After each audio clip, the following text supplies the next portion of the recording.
Hello, everybody, and welcome to episode 11 of Big Hoof Energy. I'm your host, Ryan, and as usual, I get to be joined by my co-hosts, Jackson and Kaylie. How are you guys doing today? Doing good. Good.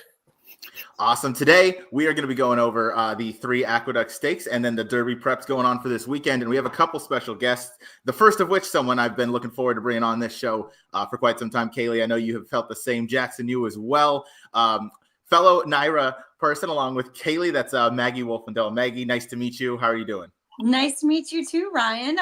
Obviously familiar face in Kaylie, and nice to meet you, Jackson. Nice to meet you, Maggie. Happy to have you on. Thank you. Yeah, I'm excited to get into this. We have 3 nice stakes races out at Aqueduct this weekend. One of which being the Withers with some Kentucky Derby points on the line, and then a nice toboggan stakes race along with the Ruthless for the 3-year-old fillies. What were your thoughts on the overview of the stakes races? First glance, Maggie. Look, it's winter racing at Aqueduct. Would we have loved to have a bigger field size? Of course. But I do think that, especially for the Withers, it feels like a race where you can kind of make cases for many of the horses, if not all of the horses in there. So, yeah, looking forward to it. I think there's some nice matchups, maybe head-to-head matchups we see. And then too, the toboggan, for instance, we have horses coming back out of the Gravesend and then some horses shortening up in distance, which I always find that 7 furlongs distance quite interesting to see. Does it play to the sprinters or does it play to those horses that are coming out of those one-turn miles? I'm intrigued as well. Some certainly interesting races as we get in. Yeah, we don't have the biggest field sizes across the country this weekend, but I think we have some really deep and competitive fields. Obviously, the Robert B. Lewis out at Santa Anita, Jackson and I covered yesterday, certainly could have more than just 2 trainers in there in an ideal world. But should still be relatively competitive. And obviously, the road to the Derby, each horse takes their own way. And come the first Saturday in May, that's where all the running really begins. So I'm excited to get into it, though. We'll start first with the Ruthless Stakes, 7 furlongs, again, for the 3-year-old fillies. Let me throw the picks up on the screen here. I saw the race 5-4-1. Jackson went 4-1-3. Kaylie and Maggie both 4-5-1. So Maggie, we're going to start with you with the number 4. Oh, I gotta count. There we go. The number 4. This is my. No, this is what I do every single week. I just got to count it through if we don't have the post positions up there. No entries this week, though, so that's good. No coupled entries, so I get to just go 1 through 4, so that's pretty easy. But we'll start with the number 4, Moonlit Drive, your top choice in here, along with Kaylie and Jackson. But Maggie, we'll start with you. Moonlit Drive, it's actually a kind of a cool side story in that 2 half siblings out of the multiple grade 1 winning by the moon are running on the same card in stake races. Moonlit Drive, the younger sister, she went off at nearly 17-1 last time, and I was in the paddock for that race, and I thought, well, she looked exceptional for the fact that she looks like a very smart filly, a filly that knows her job, knows why she's there, beautifully put together. But I fell into the trap of it's Michelle Nevin. She doesn't win first time out. It's more of a developmental type of process. So the fact that she got up and won speaks to A, her pedigree, and B, for the fact that there's a move forward, a 68 buyer, not going to wow anybody, but I really feel like there's a move forward with this filly. And 2, it doesn't feel like the 7 furlongs distance is going to be a problem for her. And with the experience, look for her to be a little bit handier as well, to lay a little bit closer. Not that she was particularly slow in her debut, but I just think as far as quality is concerned, this is the quality filly. Absolutely. That's great analysis there. And it leads me to a question I have for you real quick before we continue. So obviously with NYRA, you do paddock analysis and you're at the desk. So you get to read, the past performances and you get to get a view of the horses. I might speak for Jackson a little bit here when we're at Del Mar and we watch the horses run around or walk around. We don't have an expert eye for it. We think we do. Oh, we don't. We think we do. Man. We think we do, but I think your eye is a bit sharper. But does that ever create a conflict for you when you're handicapping on paper versus what you see? And what have you found is maybe the better of the 2 opinions? or the more consistent? All the time. That's why I feel so confident when I, handicap a race and then walk into the paddock, and that horse that I like on paper is the best looking, the best suited to the conditions. You just feel so confident. I have found that trusting my gut a bit, for me personally, trusting my gut a bit more in how they look usually leads me in the right direction. That's good to know. I was always curious. Jackson, you and I have told this story a couple times. For the Del Mar Futurity, we were down in the paddock, and I believe we saw, we were talking all day about gaming, how gaming was the one, that was who we were going to beat. And then we saw Citizen Bull walking around, and we both looked at each other and was like, well, that horse looks a monster today. So we, ignored Flavien Prat at 7-2 or whatever he went off at. And obviously gaming ended up proving us pretty wrong on that one. So, and of course, Citizen Bull has not lost since, won the front runner. Exactly. And just went on to win the Breeders' Cup Juvenile. So no big deal. That's always how it goes. So I think I'm going to stick to reading the paper, but I am happy to hear that, sometimes just trusting your gut or handicapping before and then visually getting that confirmation almost after the paperwork is done. Kaylie, any points to add on the number 4 Moonlit Drive here? Your top choice as well. Yeah, I completely agree with everything Maggie said. And the horse is the only one to race over the Aqueduct track as well. So that's another advantage that she holds coming in here. And I agree, she should probably be more forward now in her second start and improve a ton for a trainer that always improves second time out, even off of the horse winning. So this was the clear top pick to me as well. Yeah, 3 of the 4 of us went with the same top pick. Jackson, last one up with the number 4 Moonlit Drive. Yeah, I'll just add that the pace last time, it pretty much held together. The second, third, and fourth place finishers were all in the top 3 the entire race. She's the only one that made any kind of move from out the pace. So want to give her some credit for that.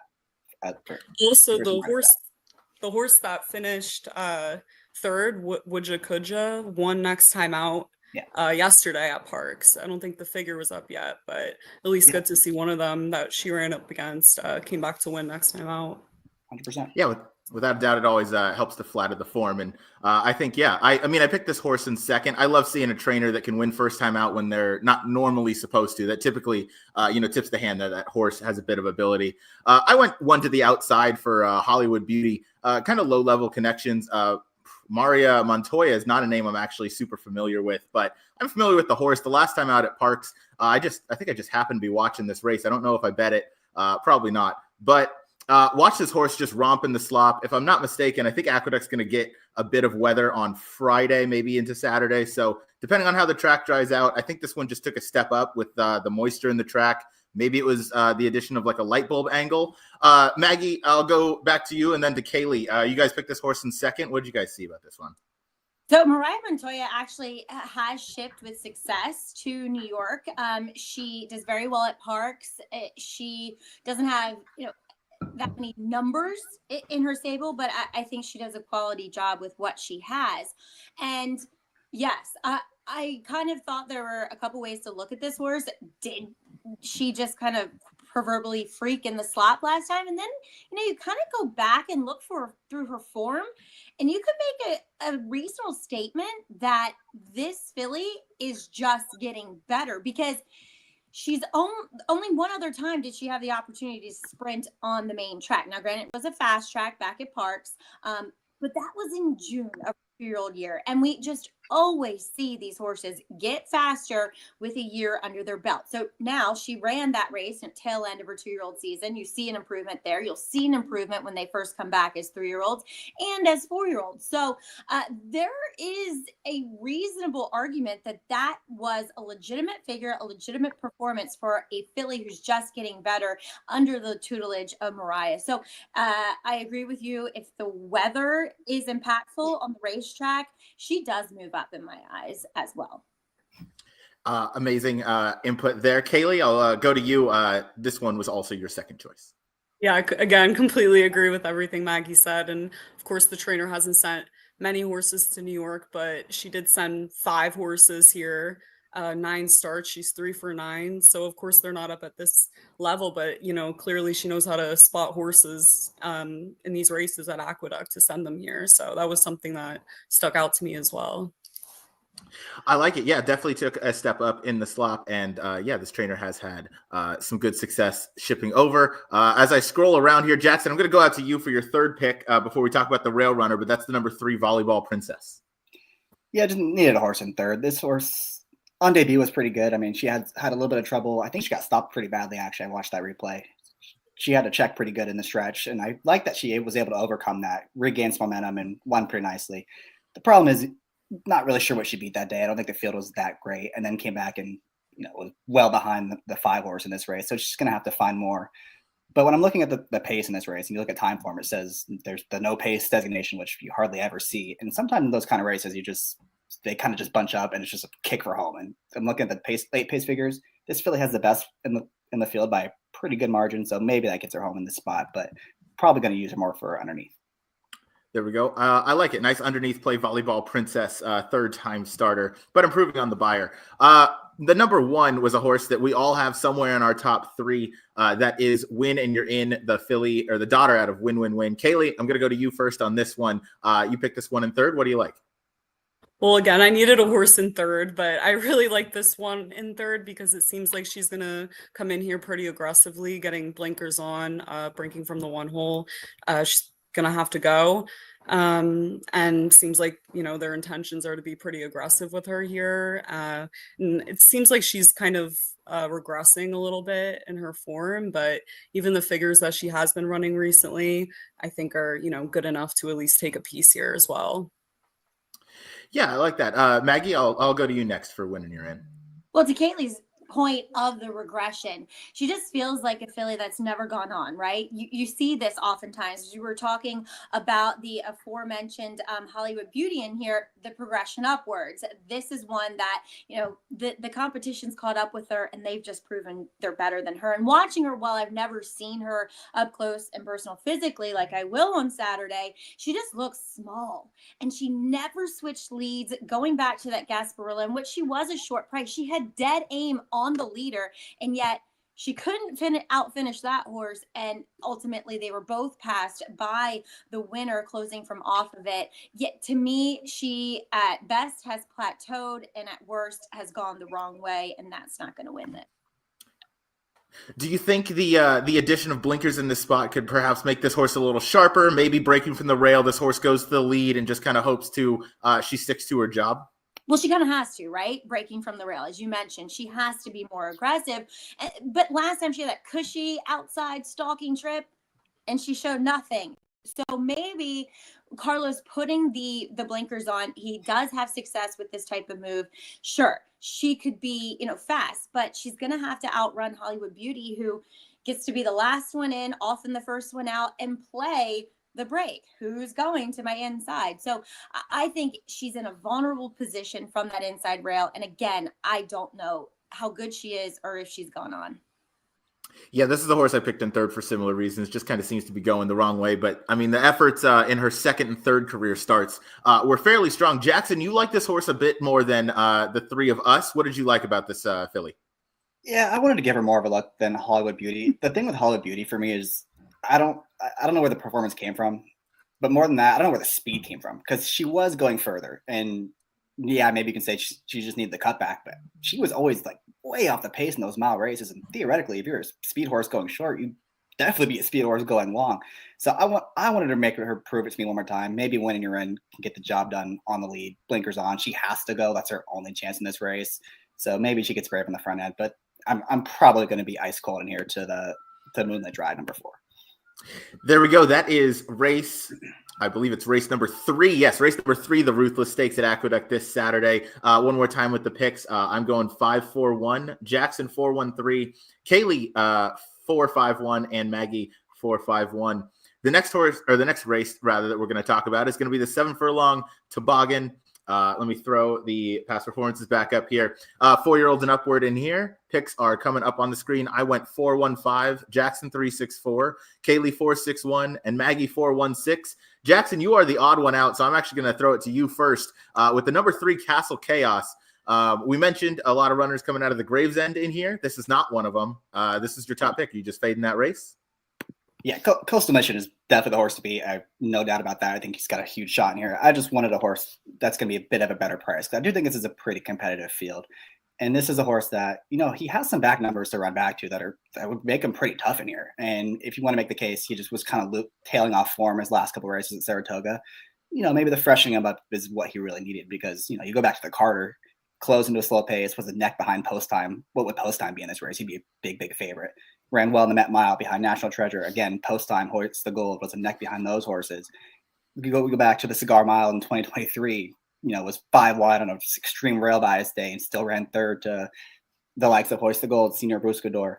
He's got back numbers to run to. It's just a matter of, is he ready? Because the work tab doesn't indicate he's like super cranked up for this race. So maybe he's not.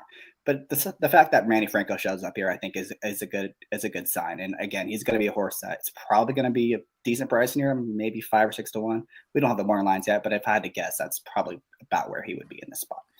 Yeah, perhaps we can ask the morning line maker, David Aragona, as he's going to join us in about 30 or so minutes. But yeah, Castle Chaos absolutely has some back company that is certainly better. Post time, obviously never out of the trifecta in any of his races, just always runs a bang-up race. So Castle Chaos, yeah, the addition of Manny Franco at the winter up at Aqueduct is certainly a plus. We're going to go to your post-time favorite and the horse to beat. That's the number 4 Coastal Mission.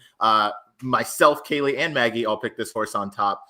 Maggie, was it just this horse is just too good for this field? I mean, how can you not? And how can you not have respect? Which obviously you said you do, Jackson. But a horse that just shows up every time. 26 lifetime starts, 14 wins.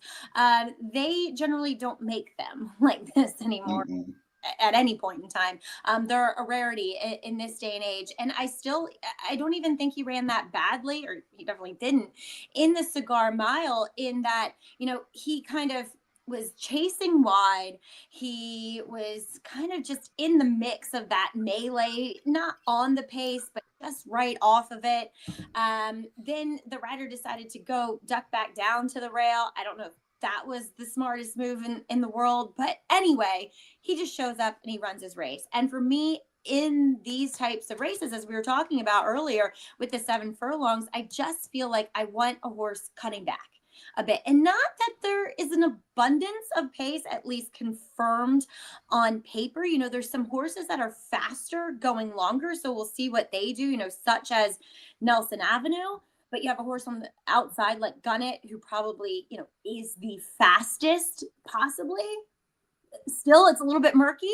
So I just wanted a horse that can be handy enough that's going to sit the right kind of trip. So that's how I landed on him. And like we said, he's just a respectable proponent here.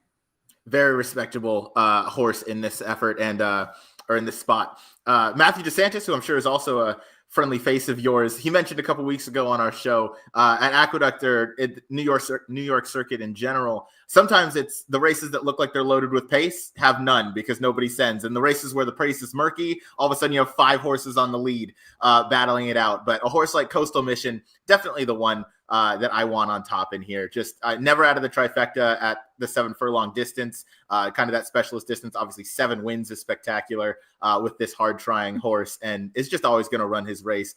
Kaylie, anything to add on the horse to beat Coastal Mission? Not much to add. Completely agree with everything that you guys just said, especially what Maggie said about the fact that a lot of these horses are cutting back in distance and, the pace dynamics aren't quite clear. And then you have a few horses that do have a lot of speed. So I landed on more so of a versatile type that has really a few really nice 7 furlong attempts to go off of as well. So especially that one where he ran second to Mulligan, who was a great sprinter. So that was also something that stuck out to me, and he's just extremely consistent. Exactly. That's what you want. You want consistency at this level. Jackson, your top pick not your top pick. Your second pick in here is the number 6, Nelson Avenue, not Jackson Avenue. Jackson Avenue, along with Kaylie. But I'll let you take this one away. Yeah, just coming off a massive effort in the slop where he kind of just, I don't know where that performance came from. Maybe he did move up in the slop, but it was at this distance, and he went straight to the front and he destroyed that field. I mean, he looked really good doing it. Didn't beat too much that day but he's drawn well on the outside. He's drawn outside the other speed in this race, which I think is going to be beneficial for him. And maybe he's just a horse that's getting really good at the right time, and he's the now horse, and he can get brave on the front end, whether it's pressing it on the outside or just going straight to the front. So going to use him a little bit, but again, I really respect the 4 horse in this race because he's pretty good. He is pretty good. He's a hard trying horse for sure. Kaylie, anything to add on the number 6 Nelson Avenue? Yeah, I thought that, that last figure really stands out, especially at Parks. It's a pretty monster figure to get. And also the fact that he seems to be in pretty good form as of late. And yeah, I thought that it was nice also to see Lascano stay aboard this time around. And the horse also loves a track with a little bit of moisture too. So if the track does have moisture, that he's going to run pretty well over it as well. Absolutely. Yeah. Maggie, you picked this horse in third. Would you upgrade this horse on a wet surface, or is this a pick just thinking you're going to get this one to the lead and hope he can hang on? I would upgrade on a wet surface, I should say. And I'm a little remiss because I've just realized I need to go back and check something, because as we talked about Hollywood Beauty too in the former race, and she won on that wet track at Parks on the front end. That week wasn't a sweet favoring track at Parks, which we saw some inflated numbers, some exaggerated performances possibly. So am I trusting Nelson Avenue's last race? No. Do I trust him as a horse? No, but there's definitely reasons when you look at his form to say, why not? He's done very well off of the Wayne Potts claim. He was cut out to be a decent horse, obviously bred by Godolphin, son of Into Mischief, out of a street cry mare. So yeah, maybe he's just realizing what he was bred to be like as a 6-year-old now.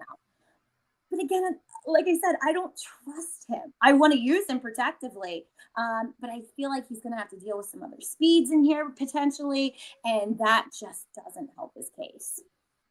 Definitely not at the 7 furlong distance, where if you face pressure and they run that like it's a 6 furlong race, that's going to get you into trouble that last furlong as they come home, and that probably leaves the door open for Coastal Mission. A horse that is interesting that we all, well, except for Jackson, all have somewhere is the number 1 Maximus Meridius, who won the Gravesend last time on that sloppy track. I believe battled on the outside of a couple of horses, was pretty game. They all kind of finished at the wire. 3 of those horses coming out to run back in here with Full Moon Madness and Running Son of a Gun being the other 2. This was the beneficiary of that race and the winner. Maggie, I'll actually stick with you on your thoughts on this rail runner. Does he have to go from the 1 hole, or is he a little versatile? Yeah, it feels like he's a little bit more versatile than that. And am I the only one that wants to go like, "Hi, my name is Jeff"? Like when you say. So, but anyway, I thought he did all the dirty work last time, and he was still able to prevail from that inside position. He went out there, he went forward. Is that going to be the same case, on Saturday? I'm not sure, but he's shown the versatility to sit right off of it. He took all that pace pressure and was still able to prevail. But I do feel like that's the way he wants to run. He wants to be forward. He wants to be in the game. He doesn't necessarily want to have a target. He wants to kind of be the target a little bit more and get involved and mix it up. So I respect him. Look, Butch Reed, when he ships into New York, you always have to respect his horses. They look the part, they look like they fit with these other horses in these stakes races in New York, and they generally run to that as well. So it is just kind of more of a Butch Reed respect / really liked his performance last time. I like it. That was similar thought process to myself Butch Reed, anytime he ships in to Aqueduct, especially during the winter months, he means business. He's not just putting him on a van just for them to enjoy the ride. He's coming to win. I ended up picking this one in second because I think we all share in a similar opinion. The number 4 Coastal Mission is going to be really hard to get by. Kaylie, I'll throw it to you for Maximus Meridius if there's anything you'd like to add. Yeah, I really loved his performance last time out. And also, I really should have this horse second now that I'm thinking about it with that Parks thing. And also looking at this horse's past performances, I mean, he's always super consistent as well, besides maybe the turf race. And then when he was in super deep waters in the Woody Stevens. But besides that, this horse has always been super consistent as well. So, yeah. think this horse has a really good shot. Absolutely. One more question before we move on. We have Full Moon Madness and Running Son of a Gun. Full Moon Madness is the full sib that Maggie, you alluded to a little earlier, to Moonlit Drive, the older brother, in fact. But out of that race, no one wanted Full Moon Madness or Running Son of a Gun. We all kind of took Maximus Meridius as the winner. Do we think that he's just the better horse? Was he better on the trip, or what do you think? Kaylie, I'll actually go to you first. Did you not like Moonlit Madness or Running Son of a Gun out of that race? Just preferred Maximus? Yeah, I kind of just preferred Maximus, and also this horse. I mean, just coming off a long layoff. I mean, I know this is his third start off the layoff. I just don't really know the form that he's truly in, and also, I mean, I think a lot of his wins were when he was running on with Lasix as well. Comes off of it today, so that's something else that stuck out to me. But I mean, if I had a choice, I'd probably put this horse like 4th or 5th or something, but definitely prefer the one. I like it. Maggie, do you have any other thoughts on Full Moon Madness or Running Son of a Gun? Well, I think what Kaylie's point should be kind of highlighted in the fact that this is his third start off the layoff. And the last time we saw him do that, he ran a career best. So I know he ran a career best now last time, but that was only a second start off the layoff. So is there another move forward? I mean, his form would hint at saying yes to that. You know, it's just a shame he's a horse that doesn't get to stay on the racetrack that often. But now, you know, pairing these races back to back to back, maybe we do see what he can do. We can see what he can do. Absolutely. Yeah, he's an intriguing runner for sure. Jackson, did you give any love to this race, or were you just kind of playing against this as a whole? Well, just to add what Maggie said, you even go back to his debut. He had a 70 buyer, second start, 72, and then that third start of his career, he jumped up 10 points. So that pattern's kind of it's happened twice now for this horse. So if you're going down that, he could show up with a big effort.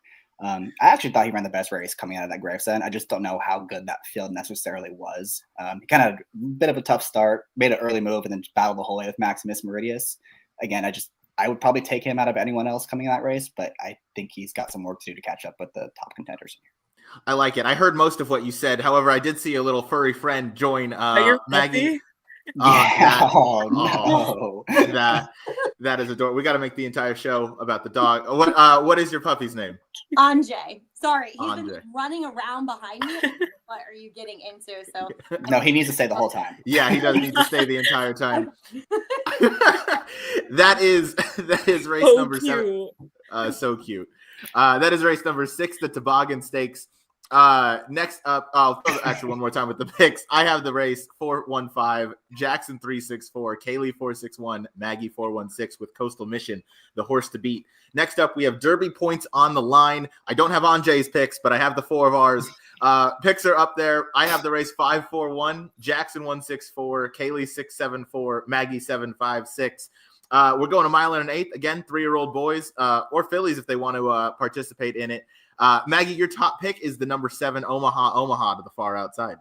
Anjay, he Peyton Manning. So this is a horse that I thought had not necessarily no shot last time, but I just thought because he's a horse that had never gone one turn, he would be totally out sprinted and therefore, not get involved. He was totally out sprinted, but he definitely got involved. So I'm going to lean on the fact that this is a horse that's just getting better. And now he gets back out to a 2-turn, mile and an eighth configuration. That's the way this horse is built. He's so long, so, has that really scopy type of frame to him. So I'm going to take a little bit of a shot with him. I think the configuration plays to his strong hand, where a lot of these horses, you're doing the guesswork of, are they going to handle the 9 furlongs? I like your analysis there. I believe last time for the Jerome Stakes, Kaylie, Jackson, and myself, I think a couple of us picked this horse, and he came running late behind. And there we go. How far back he was. He was so yes, he was sensationally far back. Yeah. And he came with a massive run late. And I agree. I think the 2 turns is going to fit him a little bit better because he was just kind of getting started as the race was over. And Cyclone State had it pretty wrapped up by that point, but he kept coming. So excellent analysis on that one. We'll go right to the inside to the number 6, Captain Cook. Kaylie, your top pick in here. Yeah, I thought that this horse's debut was super impressive to the point where he was taken out of it, purchased by Vinny Viola. It was like a private purchase, and then they brought the horse here, and he improved a ton. So I think that this horse is going to be pretty dangerous coming in here, coming from a barn that's has really good numbers as well. The clearly a big purchase as well in the dispersal sale, so has high hopes for this horse. And obviously, I mean, the pedigree, it doesn't scream a mile and an eighth at me, but the way that the horse ran the last time out, I'm thinking I'm going to take a shot with this horse on top. Showed a lot of talent, and hope that stretching out even more that, he runs well. Could definitely benefit him on the stretch out, as he's kind of the hot horse to have right now off that huge win last time. Jackson, you picked this horse in second. Do you share in the same views, or are you a little different? Yeah, pretty much echo everything she said. They paid a lot of money for this horse that didn't hit the board in his first start, and it paid off. He looked really impressive last time, and he looks like the speed of the speed in here, right? There's really not that much of it. So even if he doesn't make the front end, he'll be second on the outside like he was last time, just stalking the pace. So he's probably the one that's guaranteed to get a good trip. I know the pedigree doesn't scream 2 turns, but he looked like he might be able to handle it. And I have a lot of questions really about everyone in this race. I think this is a pretty good betting race because I can make a case for pretty much everyone. You can make a case against everyone. So it's a good race. I have him in second. Should be a great race, deeply competitive. Maggie, you had this one in third. Was it just kind of you thought speed of the speed might be able to hang on, or did you like something else about this runner? No, it's more just, okay, the figures fit, right? Yeah. It's connections. They generally run well. Manny Franco sticks aboard, but I have major question marks about this horse getting the distance. I haven't seen him in person, but watching that race back, and it could have been a product of horses not enjoying the racetrack, but it was such a strong outfield, which usually speaks of quality, but also it speaks of this horse just running the rest of the others off their feet, proverbially speaking. With the third place finisher in there at law. Such a strange word. But yeah, so it's more of a respect in third, not that I love it type of thing. I like it. I had this horse in fourth. I don't love the practical jokes going 2 turns. They just typically, I'm much more of the 6 furlong, 7 furlong for them. I mean, maybe he is just kind of the best. The figures certainly fit, but he's going to have to beat me. And the horse I like on top is the number 5 Mo Quality for Chris Davis. Ships in here from Oaklawn Park. Cole Battle, who won that race, won like a good thing that day. This horse finished second and beat the rest of the field. Was 3-1, beat Kale's Angel, who came out as a next out winner, I believe just last weekend, maybe the weekend before, 2 weeks ago. But this horse handled 2 turns really well in his first try. He ran a really good race. He lost by 4 lengths again to Cole Battle, who was pretty stellar that day. I believe a few scratches occurred in the Smarty Jones Stakes that maybe affected the running a little bit, as it was only a 6-horse field. But I thought Mo Quality has a big look in here, comes in here off a nice 2-turn performance, and this is the horse I'm going to take on top. But again, excellent betting race. Not sure of the odds of this one, but I'm hoping for anything in the maybe 2-1, 5-2 feels fair enough for me. Maggie, you had this one in second, and we're the only ones who share the opinion, I guess, on Mo Quality. What did you like about this runner? I like these 2 horses, my top choice and Mo Quality, the best. I'd be willing to take these 2 if I was playing, a multi-race type of sequence, kind of as like my A's. My biggest question is, how do they ride this horse, right? Kendrick Carmouche climbs aboard for the first time, and we all saw how that Smarty Jones played out. It was a slow pace in which Cole Battle, who every race before that was an off the pace type of runner, assumed the lead, and they were crawling, and Mo Quality was hating every minute of it. He was so much against Junior Alvarado, who did his best. Don't get in a fight, and I do think Junior is very good on a horse who wants to get headstrong. Kept him out wide, tried to get him relaxed, and maybe they were kind of using it as a learning experience for his first time going the 2 turns. I thought it was useful enough, though, showing that there is some stamina. I just wonder what Kendrick decides to do. Maybe he does get a little bit more pace this time around. Who knows? Trying to guess paces is literally the toughest part of handicap and not picking winners. So I really like the overall resume of this horse coming in here. he's got to take a show on the road, but he's shown that he can do that. He definitely can, and I'm with you every step of the way with projecting pace in a race, specifically up in at the New York circuit, is one of the hardest things to do in racing. But yes, if Mo Quality can get forwardly placed, sit a nice trip, he certainly could show an improved effort second time around 2 turns. So I'm happy we're in kind of agreement on that one. I'll go to this one's inside the number 4, Uncle Jim, who Howard Kravitz over on the HHH Racing Channel. This is kind of his Derby future pick, if you will. I have this one in second, and then Kaylie and Jackson, you both have this one in third. Jackson, we'll go to you. Uncle Jim, just a third choice. Or do you like something about this runner? Mostly just a third choice. Again, I have questions about pretty much everyone in here, and he's definitely towards the top of that list as a horse that's going to be probably overbet for these connections. That race on debut, it was impressive, but he got a really good setup. He got a really good ride. And I don't think I think there's one horse out of that race that's come back to win, and he did it over the synthetic. So that race hasn't really come back that great. Last time, I think you can maybe make a little excuse. I don't know if he wants to be in chase mode, which he was last time, chasing a pretty good horse in Cyclone State. So maybe they take him back in this spot. But the problem is, again, if they do take him back, then it looks like, the horse like Captain Cook might be loose out here, or maybe Mo Quality kind of goes. But I think he's, I have him in third. I don't love him. Kaylie, what are your thoughts on this runner, Uncle Jim? Same thought process. I put him third because I think, this is the horse that is likely to, I think, maybe improve the most here, at least off of the speed figures. That's 68, I think, last time out. And I thought that the debut was pretty visually impressive. Went off as that heavy favorite that day. I'm pretty sure 6-5, and overcame not really the best of trips as well. And then, the race he ran to Cyclone State was pretty decent enough to put him in third here. But I am thinking I probably should have that Mo Quality horse a little bit higher, especially given the fact that, the last performance in the Smarty Jones. But I mean, I did have a question for you guys. It's something that I did notice about Mo Quality, who was attesting the same pace as Cole Battle the whole way, and then kind of just fell back, it seemed. Maybe like it's not really like, I don't know if it was just that Cole Battle was pulling away, or this horse was pulling back or falling back or weakening, and then had some issues with changing his leads down the stretch as well. I didn't know what you guys thought about that. I always think that, when they're against the rider as much as he was early on in the race, you're expending weight, just being allowed to go at a faster clip. So I think that was just fatigue. His first, I'm willing to forgive him. You bring up quality points that I always bring into question too with these horses, but I did think there was enough of an excuse early on in the race to justify him getting tired, him backing up. Leads wrong, which is something horses often do when trying 2 turns for the first time. That makes a lot of sense. Yeah. I echo a lot of those same thoughts. And I have a question actually to keep it with Maggie, and with horses that, sometimes maybe lose a little focus and re-rally. A horse that's running down in Florida in the Holy Bull this weekend, ran twice up at Saratoga.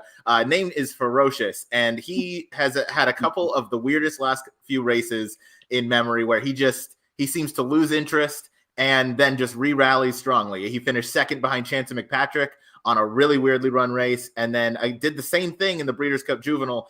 Is that just immaturity in a horse that you expect to kind of fall by the wayside as they grow up, or is that maybe something else? One would hope, right? He looks so promising in his debut. He's a beautiful horse. It's kind of interesting. It almost feels like he's a horse that needs to get in a bit of a fight, if you will. He, like you said, he loses interest if nobody's around him. And it was almost like being John the Rail in his debut was the blessing, because he kind of broke slow, he had to rush up, and being in that kind of trouble just lit him afire. But you would hope. Some don't, though. I mean, look at the horse Kinetic that won the General MacArthur out at Oaklawn this past weekend. He does everything wrong, right? He wants to get in, out early on. He wants to lug in. He doesn't want to switch leads. He wants to be on top of horses, yet he still wins. Imagine if he ever gets that stuff sorted out, Yeah, that's excellent. I just wanted to see your thoughts on that. Last one we'll talk about here. Jackson is your top pick, the number 1 Global Steve for Butch Reed. Yeah, and again, I thought this was a pretty tough race, and I wanted something of a price. I think David has him at 6-1 more line. That seems about fair. That seems fair to me.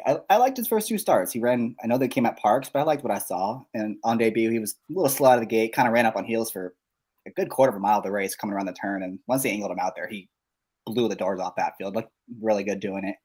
And then last time, kind of same thing. He's not the greatest gate horse in his first 2 starts. Kind of got squeezed a little bit, and then we took him straight to the rail. Made an early move and looked good and won that race well. I know the Bayer's a little slow, but time form has it, I think 10 points higher. The runner-up in the last race came back and improved 10 points on the Bayer scale, so maybe that number is just a little low. And he's going to, I like the draw. He's going to save a lot of ground. I think he'll be more forward going the 2 turns, going the longer distance. The biggest thing concern I have for him is I'm not quite sure he wants to go 9 furlongs, but because he is going to be 6-1, I'm willing to take a chance on it. I like it. I had this horse in third. Same. Bucero is similar to Practical Joke in my eyes. I like him around 1 turn. The sprint distance is a little bit better. But I like that Butch Reed thought that this was the spot. That's kind of just the respect for Butch Reed when he ships in here. He thinks this horse is going to be good enough to handle this distance. So I wanted to give him some respect. And you like him as your top pick in here. So that is race number 8. Race number 7. I was close.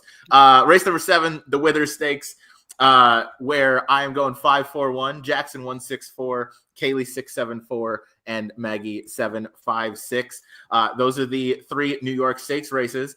Maggie, thank you for coming on and joining us. Thank you for introducing us to Anjay. I think we did have a couple questions for you. First one I have is you had an interesting 3-year-old colt debut for Tom Morley a couple weeks ago named 1900, who was, I believe, the morning line favorite, definitely the morning line favorite. I believe was he 4-5 or something. He was pretty heavy on the morning line.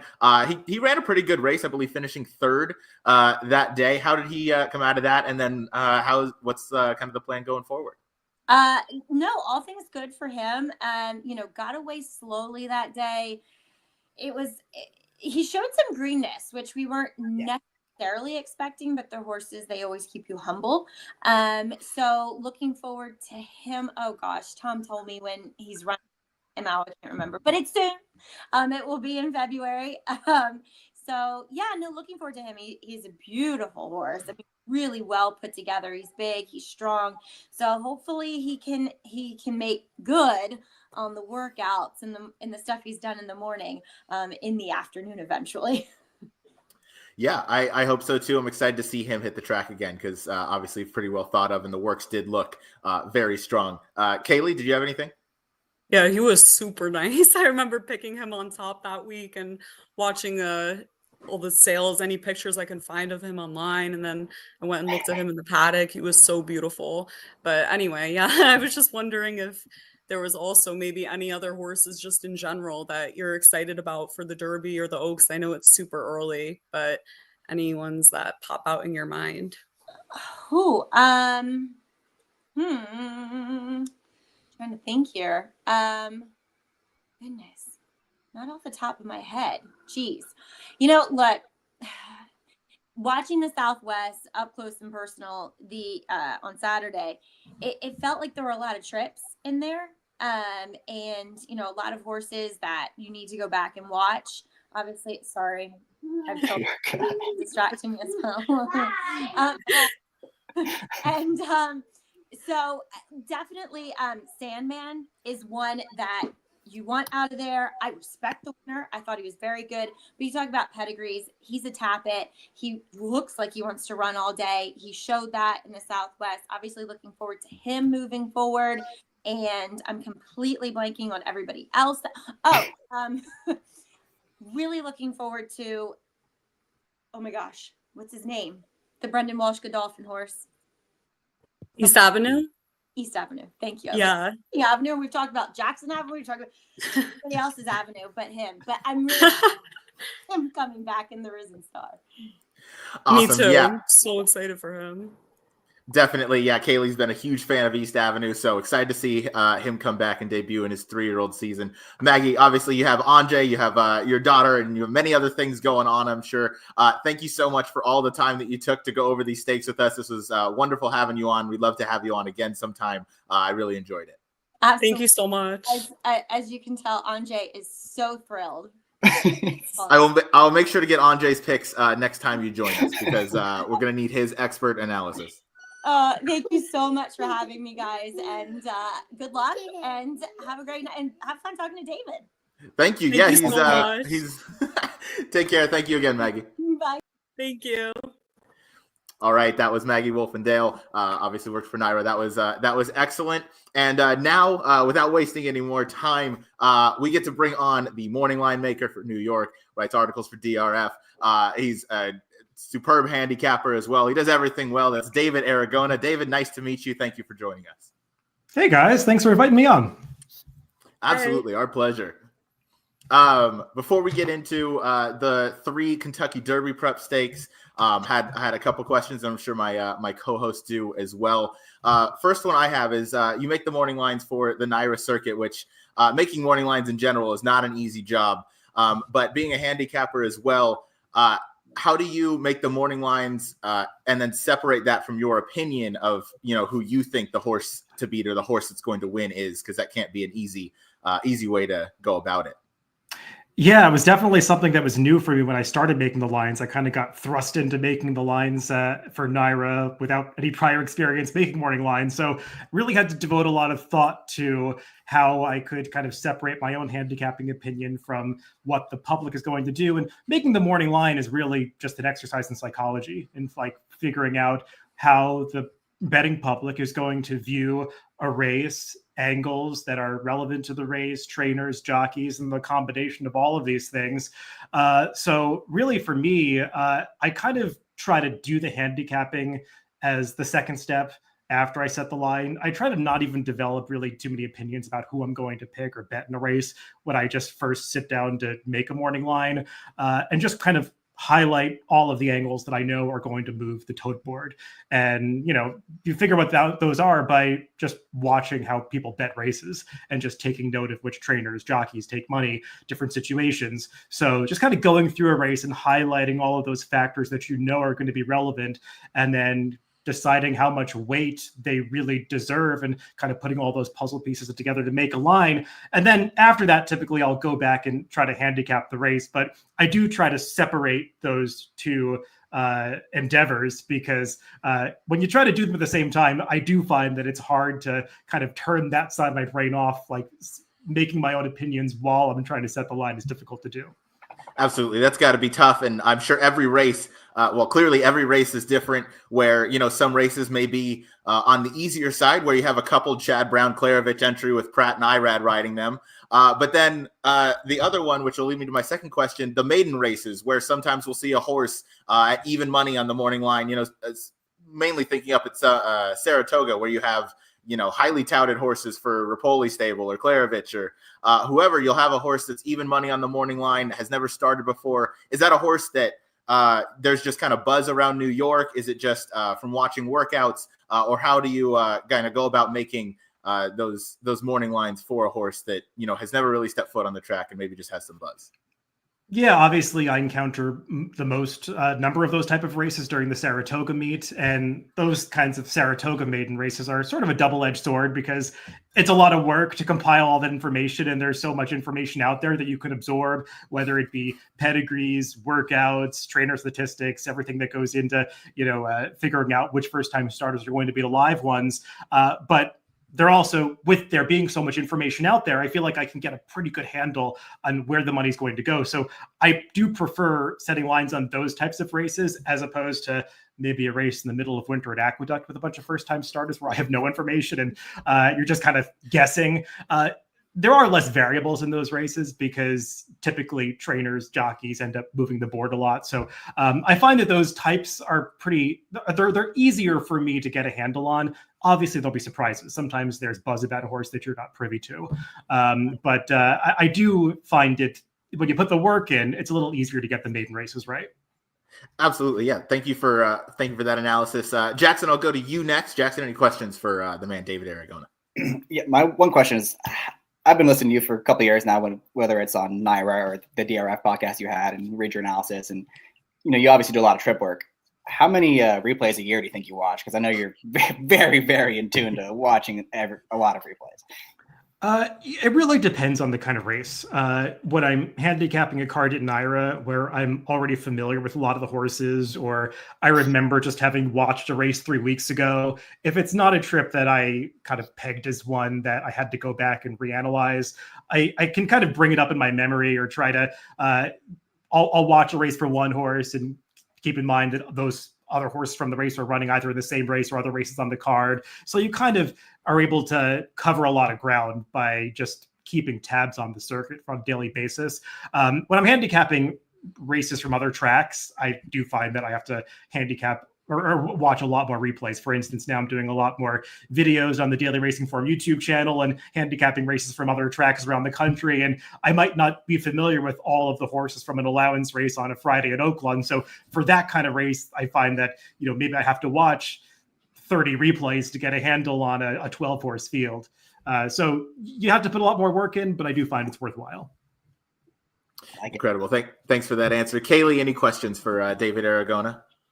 I just thought that answer you gave was super interesting about setting the morning lines and, how much, you factor in buzz that you hear around the track and those maiden races, or maybe just looking at sales history. I know I have a hard time sometimes handicapping and separating, maybe a personal favorite horse from how I know the race is actually going to play out. So maybe it's, sort of a similar feeling, not really, but thought that answer was super interesting. Incredible. Last question I have, David, for you before we get into handicapping these 3 Derby prep races. Do you ever take into account like a rail bias day? So like Andy Serling for NYRA has the track profile where he'll kind of write, any track biases that are noticeable. One that comes to mind, obviously, that we've talked about on this show is the one on December 27th. Will that affect how you make the morning lines, just knowing that people are going to kind of want to bet those horses back? Or is that something that you find that the public maybe isn't as in tune with as the betting board would think? Yeah, it's interesting. I feel like biases that are really obvious that everyone's talking about, like that December 27th bias that you just brought up, I feel like those kind of do get built into the price. I mean, people are aware, and there are so many handicappers that can spot, oh, well, this horse was 3 wide against a bias that everyone told me exists, so I'm going to just upgrade that performance. But sometimes it doesn't work out that way. Like there was a horse, I think it was last week, named Lady Mine, who was 3 wide against the bias, and I think I made her like close to favorite on the line, just expecting everyone was going to go for her. And I think like all the NYRA handicappers picked her, and she ended up not taking nearly as much money as I thought. So that was a little surprising to me. But in general, I do find that the biases that everyone's chattering about, they move the board. Those that maybe, let's say a situation where I feel there was a bias and maybe others disagree with me, that's where I can maybe find an edge, because no one's going to have the exact same opinion that you do about how to watch a race. So I try to look for those situations and give them a little more emphasis in my own handicapping, less so in the morning line. Thank you for that answer. That was excellent. You may have seen Jackson and I laughing. It's because last week on our show, we were covering Lady Mine. It was Jackson's pretty much top pick of the day off of that rail bias trip. We were texting off air, hoping for like 3-1 that day. It came out, she went off around 5-1 and just didn't seem to get the job done. And I mean, clearly Jackson and I, we don't move the tote board as much as we hoped we would, because we definitely thought that morning line was pretty accurate. We thought that horse was going to take money off of that trip, coming out of the same race as All Class in there, who I can't remember how, didn't run really a step, but that was no, that was pretty much why we were sharing the laugh. Was Lady Mine was the horse that popped into my head and kind of was the leading reason for that question there, because I could tell she got some respect on the morning line coming off of that rail bias there. Just to add to that, because Lady Mine was a horse that actually ran.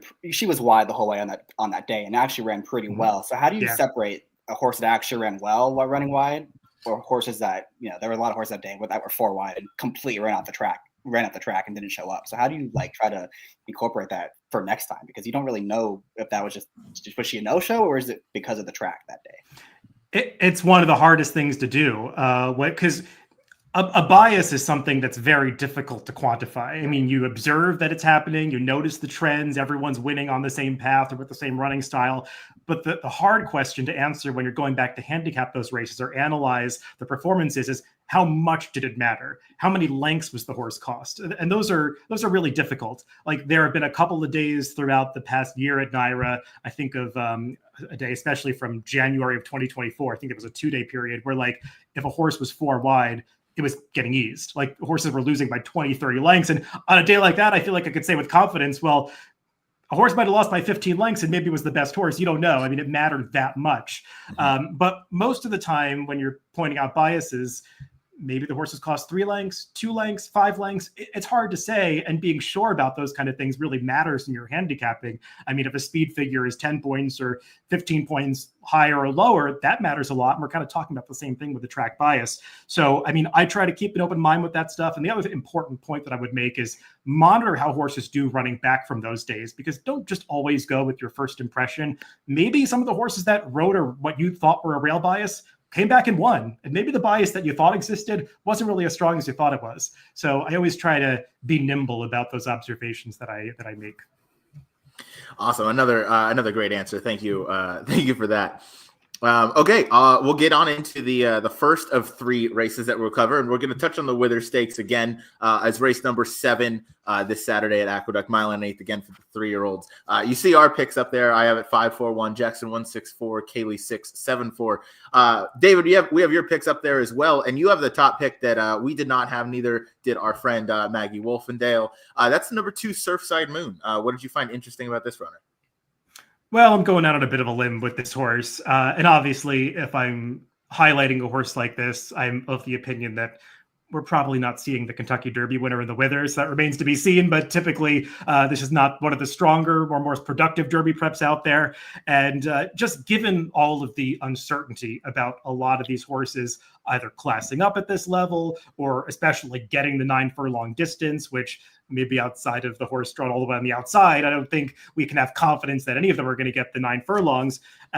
Surfside Moon is an interesting horse to me because I do feel like he really improved with added ground, but did so when they got him on the turf. And I just really liked the way he finished that turf race, albeit at Delaware against weaker competition, but just looked to me watching the replay like a horse that really was finding his stride going the longer distance.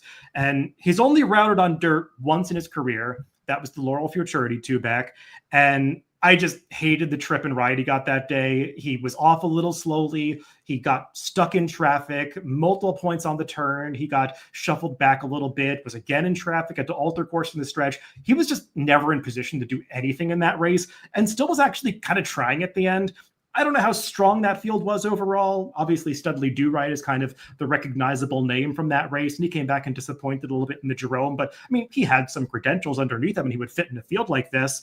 And last time out, again, back on the turf, I'm kind of the opinion that Surfside Moon wants the added ground, might be a better dirt horse than he looks on paper, and just kind of watching the NYRA circuit over many years, being aware that this trainer is one that has brought a lot of horses to NYRA that have outrun their odds.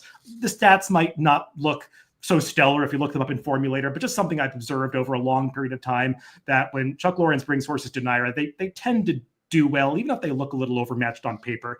So just a horse that I thought would be a big price and might offer some value. That's excellent analysis there. I'm certainly intrigued to see how this horse runs, and I'm going to probably upgrade that off the points you just made. We'll talk quickly about the number 6 and the number 7. The number 6, Captain Cook here for Rick Dutrow. You picked this one in second. You just thought maybe speed of the speed, or what did you like about this runner? Yeah, there's so little pace in this race. I think you have to respect this horse's running style. He's likely to make it to the front. I don't know if I totally trust he's going to be at his best going 9 furlongs, but maybe he doesn't need to be because his maiden win last time was good.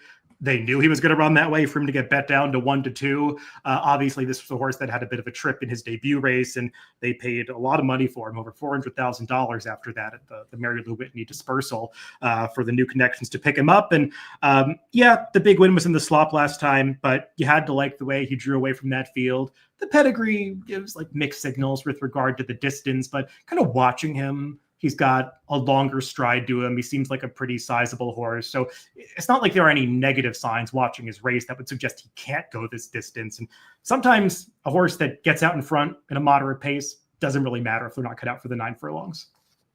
Yeah, definitely. If they get an easy lead, sometimes that's all you need, even if that's not ultimately the distance that they like going forward. You have Captain Cook as a mild 5-2 morning line favorite with the number, I believe it's number 5, Mo Quality, and number 4, both sharing the 3-1. But your third choice quickly went to the number 7, Omaha to the far outside.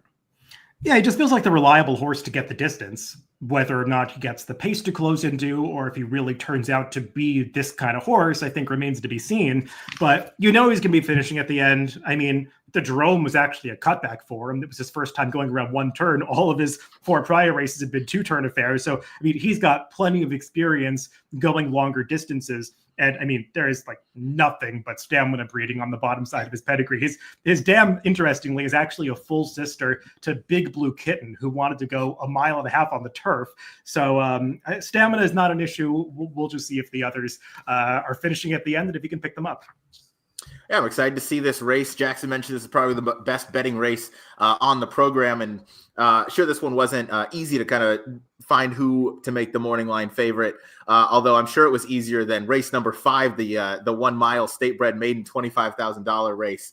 I was looking through the card yesterday, and that race looked like pretty much impossible to create a morning line for. But if there's anybody we trust to do it, I'm sure. Those are not my favorite kinds of races, to say the least. That is the Withers going as race number 7 on the day there at Aqueduct. We're going to go now to the Robert B. Lewis. Let me just find out which one. I got to pull up a new tab for. There we go. We'll throw this up here. And picks will go up on the screen. We only have a 4-horse field, so not a massive field. Bob Baffert is sorry. Did somebody scratch already? I'm sorry. I can't count. Counting and me have been disagreeing. No respect for Valentine's candy. Yeah, what's up with that? I suppose not. So picks are now up on the screen. I saw the race 3-1, Jackson 1-3, Kaylie 3-2-4, and David 4-3-2. No love for the outside Valentine's candy, but you do have love for the number 4 Clock Tower shipping in for Wesley Ward. Obviously off the last out win at Del Mar on the turf in the Grade 3 stakes race going wire to wire. You think this one can translate onto dirt?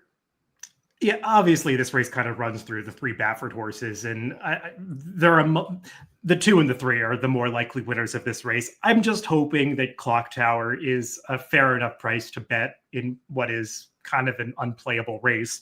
I know he's not as likely to win as the 2 Baffert horses. I just think this horse deserves more of a chance on the dirt, because his first couple of starts on the dirt really were not that bad at all. The horse that beat him when he tried the mile race at Saratoga, Tenacious Leader, he's actually okay, even though that was an off the turf race. And this horse was trying a mile off a layoff as a 2-year-old with 1 5-furlong race under his belt. So I think he deserves a pass for that race. And I really like all of his turf races, especially the Loss and the Bourbon. That was a fast-paced race where a winner that was like 100-1 came from nowhere to run him down. And he actually did really well to hold on for 3rd that day. He won so easily at Del Mar last time. And you look at this horse's pedigree, it's actually more dirt influences. I mean, the Not This Times can obviously do anything, but the Dam, she was just strictly a dirt horse, could go long or short on the dirt. And this horse is a half-brother to Mahamel, who was much more of a dirt horse and a high-quality one at that.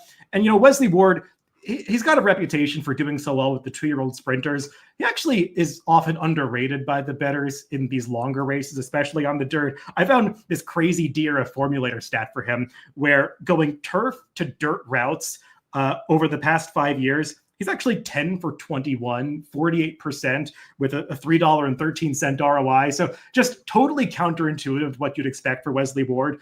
I just think it makes this horse a little bit interesting.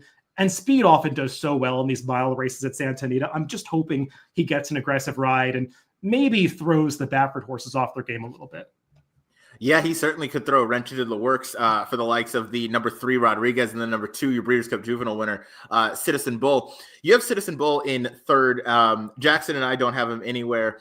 So we're going to start with the number 3. And Kaylie, I'm going to turn to you. Rodriguez off that last effort. You picked this one on top. Yeah, this horse improved a ton, stretching out to a mile last time out, got that 101 speed figure. So we improved a ton with added distance, and he's going a mile again today. And if you compare that time to the other races at Santa Anita that day, he ran faster than older horses on that card. And also I think that maybe he can play a role as sort of a tactical speed type of horse here. I mean, you're going to assume that Citizen Bull is going to go whatever way Baffert's going to want to play it. But I'm thinking that this horse I want to take a shot with, maybe sitting right off of a Citizen Bull or a horse like Clock Tower that has a ton of early speed as well. I think this horse maybe can sit a nice pocket trip, but also possesses great speed clearly as well. And I think he looks really great in all of his works leading up to this as well. Yeah, the work tab is definitely sharp, and this runner certainly dazzled last time out. David, what were your thoughts on the number 3 Rodriguez? Yeah, obviously of the 3 Bafferts, I kind of prefer this one. I agree with a lot of what Kaylie said. He just really seemed to take that step forward, stretching out last time. And I'll be interested to see what the tactics are with these Baffert horses, because obviously Citizen Bull has a lot of speed and Rodriguez showed a lot of speed last time. And it does often feel like there's a game plan that's put in place ahead of time as to who's going to be the more aggressive one. So we'll see how that plays out. But Rodriguez does strike me as the kind of horse that would be okay stalking if need be. I know he hasn't done it on the racetrack yet, but just kind of watching the last race, he seemed pretty handy and tractable. So I just thought he showed a lot of talent and he fit against this field. He definitely does. Did you give the move? I picked Rodriguez on top as well. Did you give any look to the fact that this horse is going to be running off Lasix? Did you think that might cause him to regress a bit, or did you dismiss that as I did? Yeah, obviously that's something you've got to grapple with these 3-year-olds that are competing in the Derby preps that are coming out of either maiden or allowance races early in the year. It's just something that's part of horse racing these days.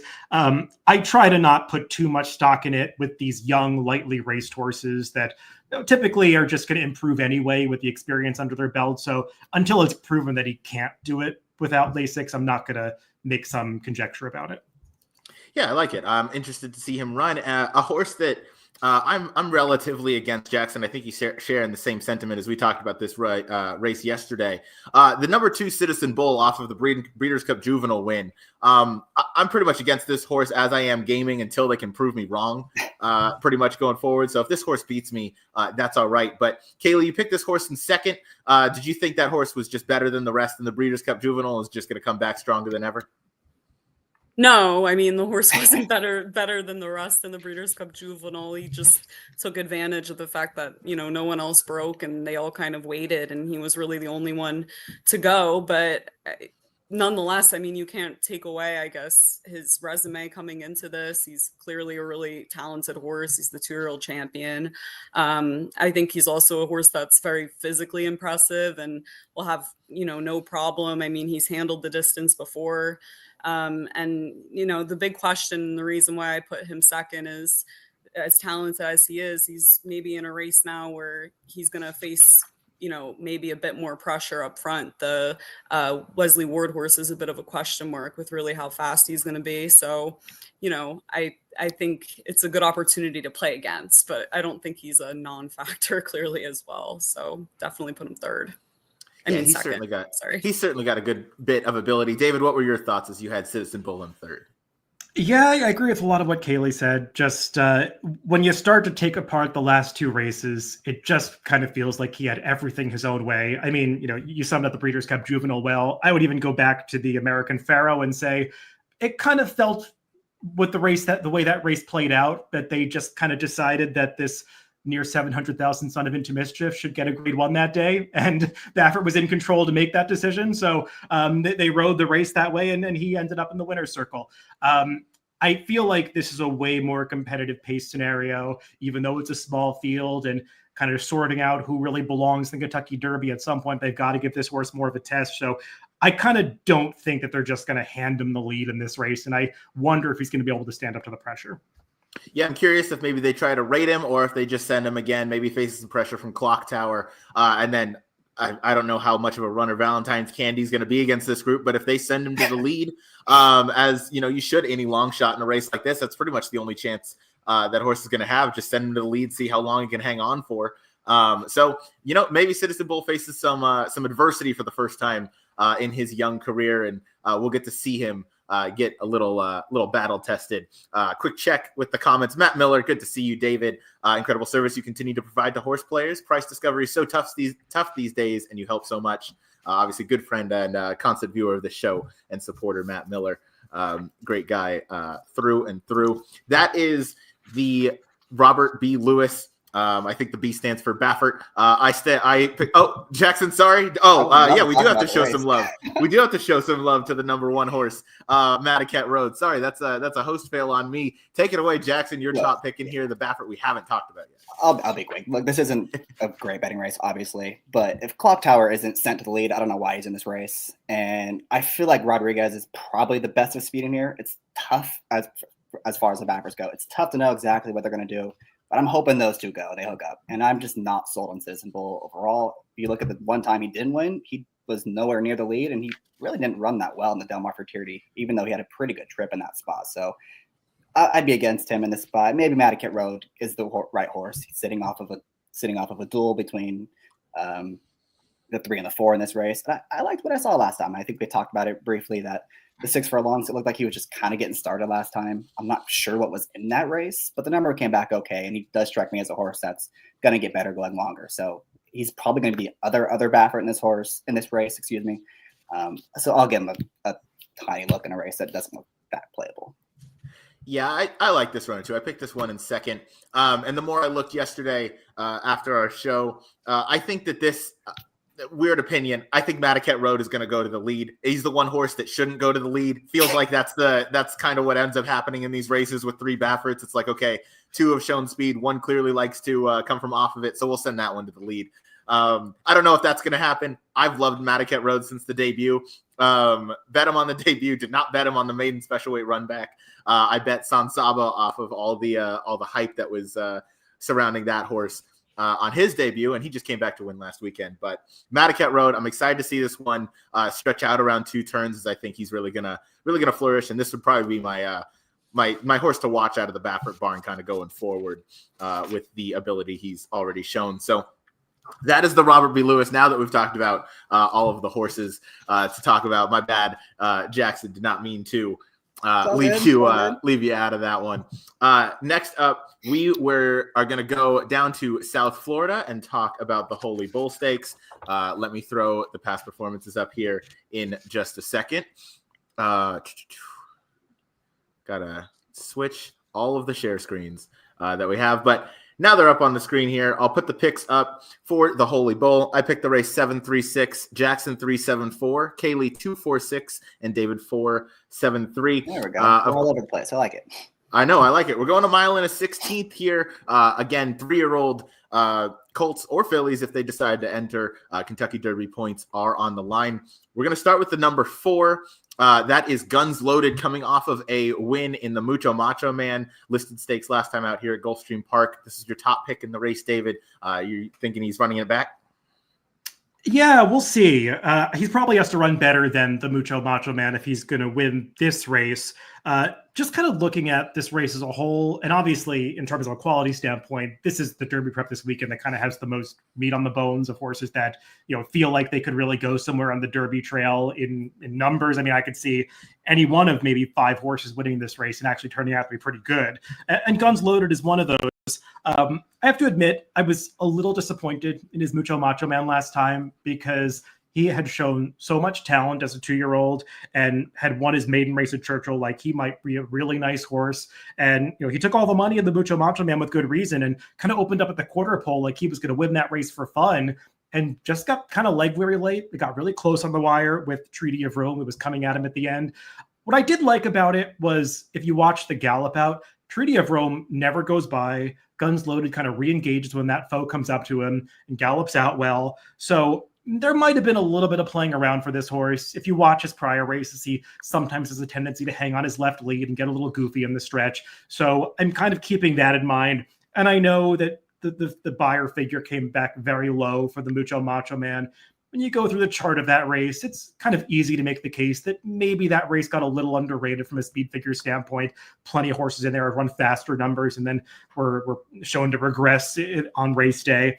And looking at this entire race and how I figure it's going to play out, heading right into that clubhouse term with the short run going the mile and a 16th distance, there's just not a ton of gate speed in here. And it feels like Guns Loaded is easily the fastest early. It's going to make the front end. Speed is very dangerous in these mile and a 16th races, especially with that short stretch run. And I just feel like he's going to get the right trip in here. I'm not saying he's my Derby horse or anything like that. Just in this particular race, I think a lot of bettors are going to underrate him coming out of that Mucho Macho Man. And I still believe he's better than that performance suggests. I do too. I looked at that effort two back, and that I think is more true to this horse's ability. Kaylie, you picked this horse in second. Is there anything you want to add about a horse that you like in here? Yeah, I completely agree. I mean, that the horse was shortening stride, but then, wasn't passed in the gallop out, which was positive to see. Stretching out looks to be the speed of the group as well.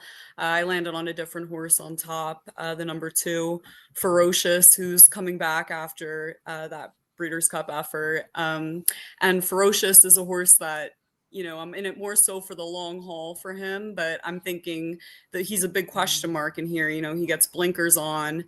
You're going to think they're probably going to be more aggressive with him this time around. And he's always struck me as a horse that if he just gets out and in front, that doesn't run into much trouble, that maybe he'd be better off that way. But he's also a horse that likes competition as well and re-engages when other horses run by him. So I think, either way he plays it, if he's up front with Guns Loaded or can sit off, I think he comes in here looking pretty good, especially the way that he's been working leading up to this race. I know that, judging his works leading up to the Breeders' Cup, he didn't work that much leading up to it. I don't really think that he was at his best for the Breeders' Cup. He shipped out there on the last day. You can leave Keeneland to go to the Breeders' Cup. I just, I have a feeling maybe now the layoff might serve him really well, and he might come in pretty dangerous as a horse that's already shown a ton of talent so far and hasn't really done much wrong. He has shown an incredible amount of ability. And we were briefly talking about this horse a little bit earlier, but yeah, a horse I like this horse a lot as well moving forward. I think maybe I kind of want to see his effort off the bench here. I am hoping he, grows up and matures a bit, because he's a horse that I really want kind of moving forward as we get deeper into the Derby season. Obviously clearly has a ton of ability. Go ahead, Jack. Go ahead. Just the work tab for me I do think he's really good long-term prospect still. The work tab is pretty short, and I just read an article that Delgado said he's only 75 to 80% for this race. So it does kind of feel like it's just kind of a starting point, and he's probably one you're going to want next time out. I feel like this horse might be interesting if they ship him to Keeneland, or maybe even, if they stay on the Florida track to the Derby, that Florida Derby, maybe, after the Holy Bull, see how he does. And then really all systems go in there. But a horse I certainly have my eye on going forward. We'll go to the number 7. Lost it. Yes, to the far outside, Burnham Square. A horse I have on top. Jackson, you have in second. David, you as well. Jackson, we're going to have you lead us off here to start for the number 7 Burnham Square. Excuse me. Yeah, he just finally kind of put it all together last time. Looked good doing it. I'm not quite sure what was behind him, but when he went by 9 lengths, it almost doesn't really matter. And number came back good in both buyer and time form. I kind of like the draw for him out here, and especially for connections that, they're typically racing their horses in the shape. They continue to get better as they get more seasoning. And he's just a horse that, looks like he's going to keep improving. So I wanted to give him a shot. I have him in second, but I definitely think he's a top contender in this race. Yeah, David, what were your thoughts on this runner for Ian Wilkes? Yeah, I think he makes a lot of sense, just based, as you said, on the progression from start to start. He's been improving. And what I liked most about his last race was that he finally showed more tactical speed, because he had kind of gotten outrun early in those first 2 races. And he was just way more engaged with the blinkers last time, kind of made a move of his own volition down the backstretch to take that race over, and then made a second move to open up on that field in the stretch. So you feel like distance is no problem for him. probably is going to need a little pace in this race, and we'll see how much there is. But I agree. I'm not going to be surprised when there's another step forward for this horse. Yeah, I picked this horse on top for similar reasons. I like the tactical speed he showed last time. Blinkers on seemed to help him just kind of finish off that race the way you want to see it. And I think you're going to get a really fair price. I mean, there's some really strong connections in here. Obviously, Ferocious is going to take money. Guns Loaded off the last out victory. You have Tappan Street, who we'll get to in a second. Deep field in here, even though it's only a field of seven really good runners. And Ian Wilkes has been on fire since this Gulfstream Championship meet started, winning at 20% from 20 runners with 3 second place finishes as well.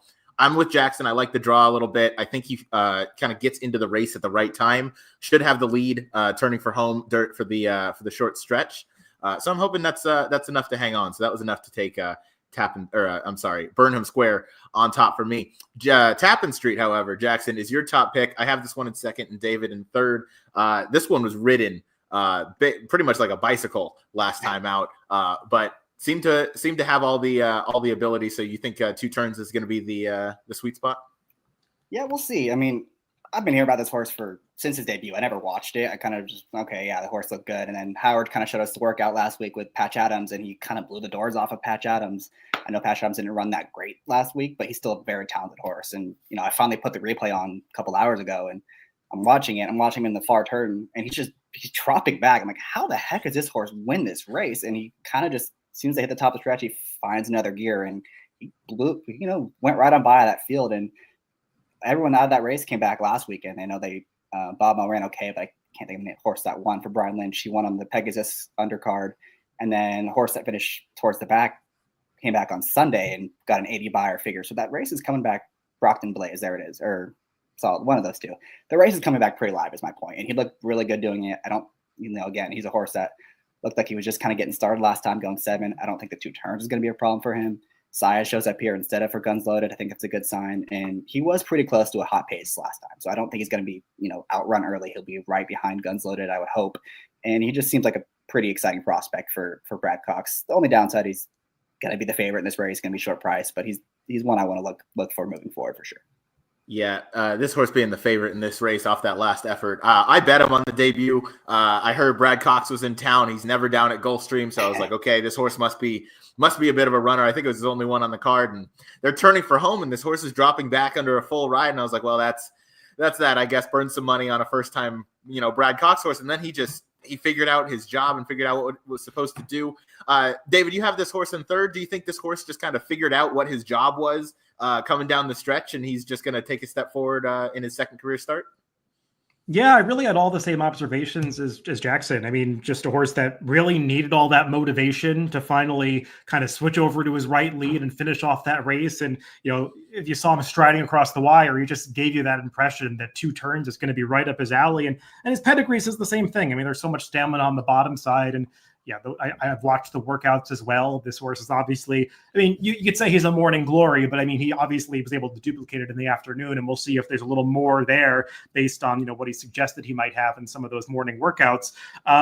One caveat with him is if you look up some stats for Brad Cox, doing this, a debut win right into stakes, a graded stake company in particular, Brad Cox's stats with this are a lot weaker than you might expect. So he usually tries to give his horses a little more seasoning before he really asks them to do well in these graded stakes races. So that's my one concern, that this is asking a lot of a horse with just 1 start under his belt, but clearly all the appearances are that there's talent here.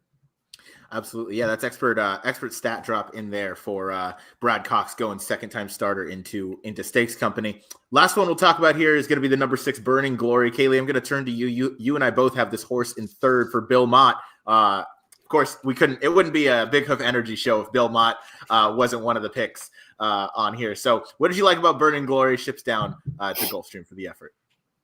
Well, I'm using a pretty short priced horse on top. And, I'm also using Guns Loaded in second. So I was looking for a horse at a good price to play with. I think this horse is 8-1 on the morning line, if I'm not mistaken. And this horse has a ton of pedigree. The dam is a half sister to Close Hatches. And the horse has, improved with every start as well. And we know, it's the chances are it's Belmont horse is going to continue to improve with each start as well. And Mont seems to be bringing him along race by race. And then I also think, the horse made a pretty impressive move around the turn last time out after facing some trouble. And I always like horses that are able to make big moves around the turns, especially at Gulfstream as well. So I thought that this horse looks pretty interesting to play with underneath. I thought the same thing. I love that you brought up the close relation on the dam side to Close Hatches, who's obviously a stellar broodmare and was a good horse in her own right, but producing horses like Batten Down, Scylla, and there's one other I'm forgetting about probably the best of the three. Sorry, Jackson's still bitter about Scylla from the Breeders' Cup Filly and Mare Sprint, but yeah, I like Burning Glory here in third as well. I thought Belmont was bringing this horse along nicely. I like the 2-turn effort, 2 back in the maiden effort. Just maybe wasn't quite ready, but came back and won nicely at Churchill Downs going the 1-turn mile. Has gotten a little bit, I don't know, of a freshening, more of just like a little break. Comes in here off about 5-6 weeks rest, and I'm looking forward to seeing this runner run. I think she could definitely outrun her, or he could definitely outrun his odds. Probably the second horse in the Belmont barn I'm most looking forward to is the 3-year-old. And of course, number 1 has to be Sovereignty off that really powerful win at one of the Future Stars days at Churchill. So that's a horse I'm interested to see come back, and Burning Glory is certainly up on that list as well. Definitely a deep and competitive Holy Bull Stakes here, as we talked about just about every horse in the field except for the rail runner, poor guy. And then number 5. But David, of the Derby prep races coming up, whether it's this weekend or moving forward, is there one that you kind of put the most weight into going forward? I know the stats can kind of show, a certain race could be more productive to horse getting in the gate versus winning, but I think there's always a different path through to the Derby. Is there one that, you pay the most attention to? Yeah, I mean, I guess I don't really think about it that way. Like, not looking forward to a particular race, maybe producing the Derby winner. I just kind of go on a horse by horse basis and see who shows up in whatever the prep races are, and then take stock of how strong I think they were after the fact. I think with the Derby Trail, we have the luxury to do that. No one's like pointing a gun to your head and saying you have to pick the Derby winner in February. So I kind of just try to adapt my opinions as we go along. I mean, there are some horses I have my eye on to see how they might do, as everybody does, but definitely just taking the wait and see approach. Absolutely. Yeah. Thank you for that answer. And of course, thank you for joining us. It's been on our bucket list to have you on this show, as we mainly cover New York racing. It feels only right to have the guy who makes the morning lines out there, as well as an expert handicapper like yourself. So thanks so much for the time this evening.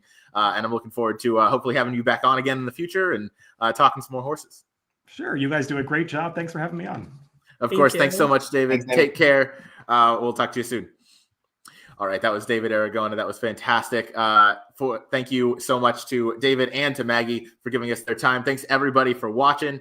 This was, I believe, our most live viewed show to date so far. So well done on everybody, and thanks everybody for the support. Subscribe, like, comment below what your picks are for this weekend as we kind of get ramped up into the Derby and Oaks season.